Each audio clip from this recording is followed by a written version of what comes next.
Last year, AT&T's S6 Active model was a great, crazy durable phone, but there were a lot of compromises to make it so tough.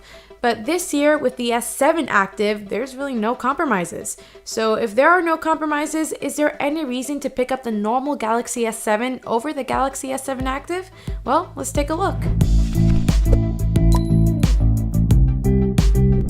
Hey everybody, it's Crystal, and this is a Samsung Galaxy S7 Active.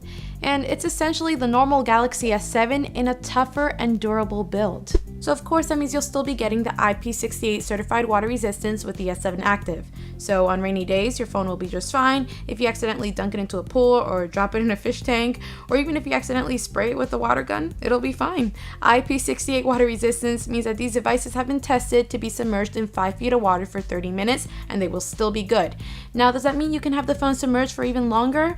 Well, yeah, probably. But now on top of this water resistance, we have military grade 810G shock resistance along with a shatter resistant screen. The normal S7's body is almost entirely made up of glass, making it one of the most fragile phones out there. But with the S7 Active, you can really be rough with it. Throw it on a desk, skid it across the table, or even drop it onto the ground. You don't have to worry too much about that sudden impact, shaking around, and damaging components housed within the phone.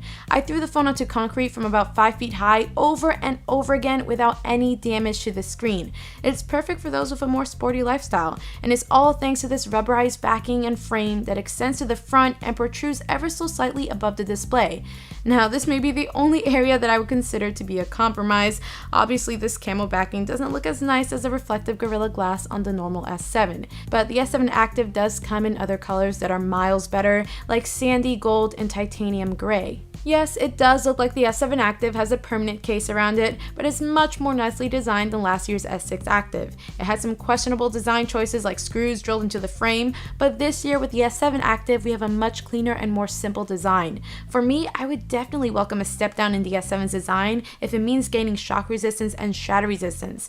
And no, the phone's display is not shatterproof, because it's still Gorilla Glass 4, but you should be a lot less worried about dropping the phone in the harshest conditions, as long as it's a drop from below 5 feet. And if you think this phone is going to be able to take these falls without any cosmetic damage, you'd be very wrong. This rubberized material can take quite a beating, but it can get ugly fast with lots of scuffs and scratches. But still, I'm sure we'd all take this over a broken phone. So what else differs from the normal S7 to the S7 Active? Well, not that much. We still have the same beautiful 5.1-inch Quad HD Super AMOLED display, the best display on a smartphone right now.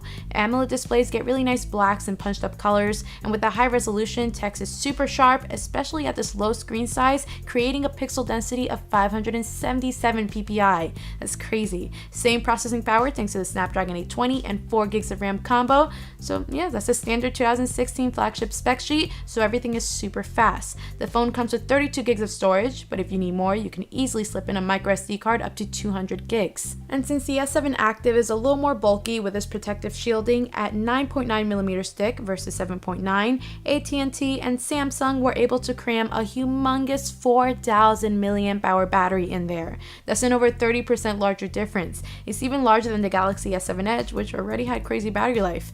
For me, I'd say I'm a moderate to heavy smartphone user, and I usually need about 3 to 4 hours of screen on time to get me through a full day. And with the S7 Active, I'm able to go 2 full days without charging. That's something I can't say about any other phone I've used. Every night as I went to sleep, the S7 Active had about 50% battery left, which is really amazing for me. If I had to stretch this moderate use all day long, I could average about 6 to 6.5 hours of screen on time. That's pretty ridiculous, especially given the super high resolution display. The navigation buttons are actual physical texturized buttons with the S7 Active, just like its predecessor, and it feels a little weird at first pressing a physical back and recent apps button, but it makes them easier to press when doing things where your hands are either dirty or wearing gloves. For some reason, last year's Galaxy S6 Active's home button did not double as a fingerprint scanner, but this year with the S7 Active, it's there and fast as ever, just like on the normal S7.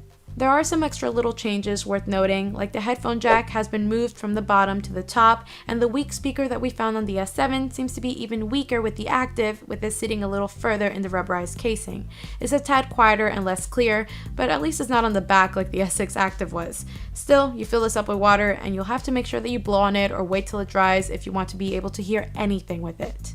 On the left side of the phone, where our volume buttons are, you'll find a new button that lives above. This button was also found on last year's Active model, but with the S7 Active, it's a little more useful. It allows to be programmed for not 2, but 3 shortcuts this year. And by default, it'll take you to Activity Zone, which is a nice little information center with weather, S-Health stats, stopwatch, compass, etc. But you can choose this button to launch any app you'd like with just a simple tap. A long press can open a different app, and this year, double tap will be able to launch another.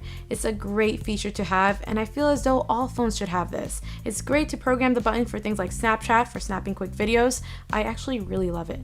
Finally, we have the proclaimed Galaxy S7 camera here that's been unaltered with the S7 Active, a 12 megapixel shooter with dual pixel technology, which helps us to light in for great low light shots. A low aperture of f1.7 also helps with low light shots and produces great depth of field. Optical image stabilization is here to help prevent shaky or blurry images, and photos are just going to look very good. You get some nice contrast with really vibrant colors. It's one of my favorite cameras to use and one of the best smartphone cameras on the market right now. You can check out some comparisons I did to see where the S7 and S7 Active rank up against other popular smartphones like the iPhone 6s Plus, LG G5, Nexus 6P, and HTC 10 in the description below. So the S7 Active is an AT&T exclusive, and when it comes to pricing, it's pretty similar to the standard S7, but just $3 more per month with AT&T's Next program. So you're looking at $26.50 per month. So if you're on AT&T and you're thinking about getting the Galaxy S7, should you go with the S7 Active instead? Well, the only notable downgrade is its design. It's not as eye-catching as the standard S7's reflective glass, but thanks to that bulkier and tougher design, you no longer have to baby your phone. If you drop it, who cares? Having that peace of mind really feels great. You also have a much larger battery that will probably never die in a day no matter what you throw at it. You have a nice active button that will quickly launch 3 of your favorite apps in a pinch. And of course, you have the best smartphone display on the market, one of the best smartphone cameras on the market, and one of the fastest phones on the market. So the only thing users will have to get over is the aesthetics. And yeah, this camel color isn't my cup of tea, but the black and gold models look really nice. And as much as I love a nice design, I would much rather have a Galaxy S7 that didn't look like this. So what do you guys think? Do you guys see yourself picking up an S7 Active? Let me know in the comments below.